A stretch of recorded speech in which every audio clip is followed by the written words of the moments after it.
Bismillahirrahmanirrahim. Assalamualaikum warahmatullahi wabarakatuh.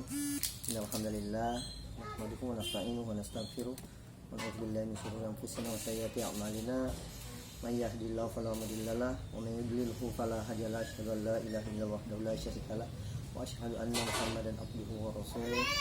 Allahumma shalli ala Muhammad wa ala ali Muhammad kama shallaita ala Ibrahim wa ala Ibrahim innaka Hamidum Majid. Ittaqullaha haqqa tuqatih wa la tamutunna illa wa antum muslimun. Amma ba'd. Ikhwani fillah, pagi ini saya akan membuat sebuah tutorial bagaimana membuat madu garlic. Jadi fungsi dari madu garlic ini luar biasa banyaknya. Salah satunya adalah menurunkan kadar kolesterol dan mengontrol kadar gula darah. Kemudian untuk orang yang mudah kena penyakit flu, misal seperti saya yang agak sensitif terhadap debu maupun dingin, jadi salah satunya adalah dengan mengkonsumsi madu garlic ini. Bahannya apa saja?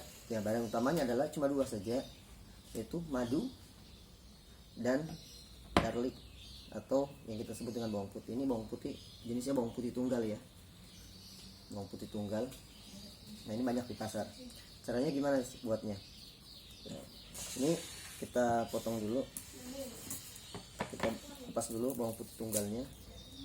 Jadi jangan dikasih masuk dengan kulitnya ya.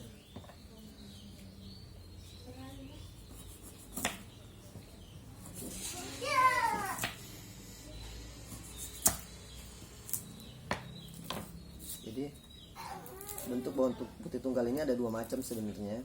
Satu yang agak besar, ada ini agak besar ya.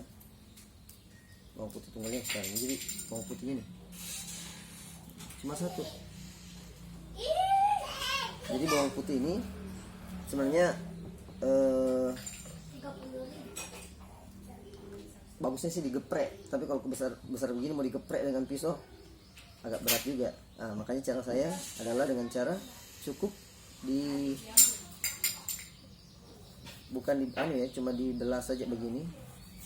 Nah, jadi seperti ini saja ya. Tidak usah jadi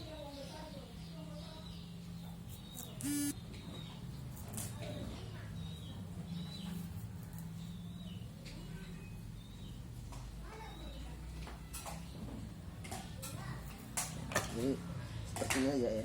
Nah, dibelah begini aja, nggak usah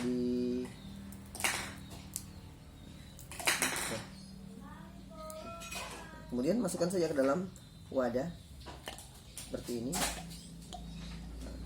Kemudian saya membuat dua campuran. Sebenarnya ini adalah madu trigona. Jadi semua harus madu murni ya, nggak boleh menggunakan madu SOS, karena sekarang lagi marak madu SOS. Kalau yang tanya apa sih SOS, save aerosol, nah yang benar adalah madu sintetis, oplosan dan sirupan. Yang mana sintetis? Ya, kalau kita lihat beli madu-madu yang biasa itu, lihat komposisinya, kadang ada menggunakan campuran gula, pemanis dan sebagainya. Nah, itu disebut dengan madu sintetis. Kemudian madu oplosan yaitu mencampurkan madu asli dengan madu murni dicampur lagi dengan madu-madu lain. Bukan dengan gula ya, itu dioplos. Nah, kemudian yang mana sirupan yaitu lebah yang diberikan pakan berupa gula. Jadi biasa orang untuk mempercepat proses menghasilkan madu, maka mereka menggunakan sirup atau gula di dekat stup atau sarang lebah agar menjadi konsumsi lebah tersebut, sehingga produksinya lebih cepat dan lebih banyak. Nah, jadi kami itu hanya menggunakan madu murni, jadi tanpa campuran glukosa, perasa dan yang lainnya. Jadi sebaiknya gunakanlah madu murni. Nah ya, oke. Saya menggunakan dua jenis madu. Ini madu trigona dan ini madu apis dorsata. Bisa juga menggunakan apis cerana ya. Kenapa saya menggunakan dua ini? Tidak menggunakan trigona saja atau apis dorsata. Saya menggunakan trigona karena trigona mengandung banyak propolis. Jadi banyak mengandung propolis. Dan apis dorsata juga bagus, atau apis cerana karena dia betul-betul murni madu. Injok murni madu sebenarnya.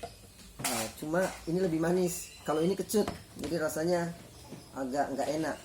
Sebenarnya buat yang tidak terbiasa dengan rasa kecutnya ya. Nah, orang yang terbiasa madu, madunya manis. Nah, kalau madu Trigona ini dari lebah Trigona SP ya. Trigona itu rasanya identik dengan manis kecut. Nah ini kebetulan manis, rasanya manis kecut ya. Ini madu Trigona ini diproduksi dari apa ya? Bukan sebenarnya, yang produksi lebah sendiri. Jadi kita cuma mengambil dari petaninya sendiri, petani lebah yang ada kalau di Sulawesi Selatan yang banyak, kalau tidak salah itu daerah Masamba. Dari Masamba, Sulawesi Utara. Sulawesi Utara, bukan, Luwu Utara. Maaf. Nah, jadi ini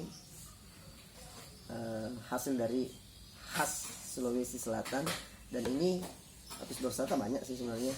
Hampir semua daerah punya apis dorsata.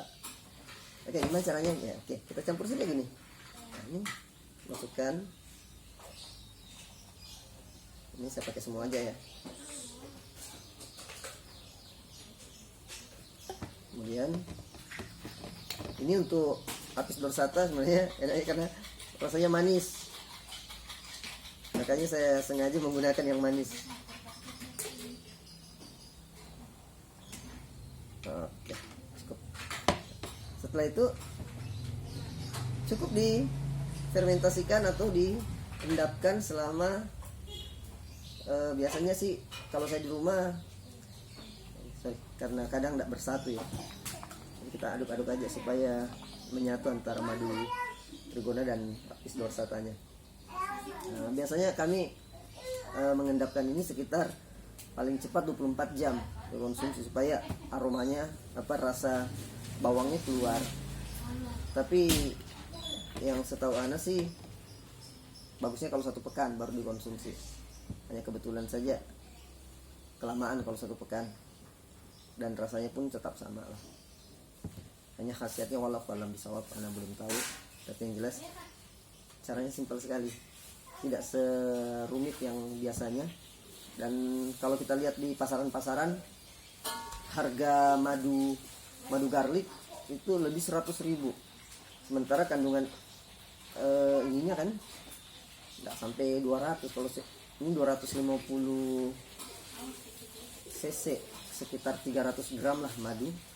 Nah kalau kita pakai yang beginian, botol botol almond, ini 250, ini sekitar 150 cc saja. Kalau tidak salah, iya 150 cc.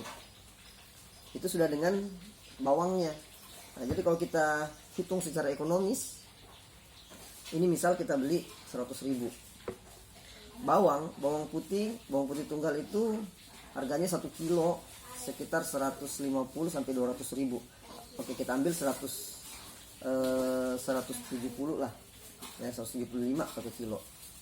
Kita gunakan cuma berapa? Enggak sampai 100 gram untuk segini. Enggak sampai 100 gram tadi. Ya sekitar 70 gram ya. Kira-kira jadi berapa? Jadi kalau kita bikin lebih baik diri sendiri. Terima kasih atas perhatiannya. Subhanakallahumma wa bihamdik, asyhadu an la ilaha illa anta, astaghfiruka wa atubu ilaik. Assalamualaikum warahmatullahi wabarakatuh.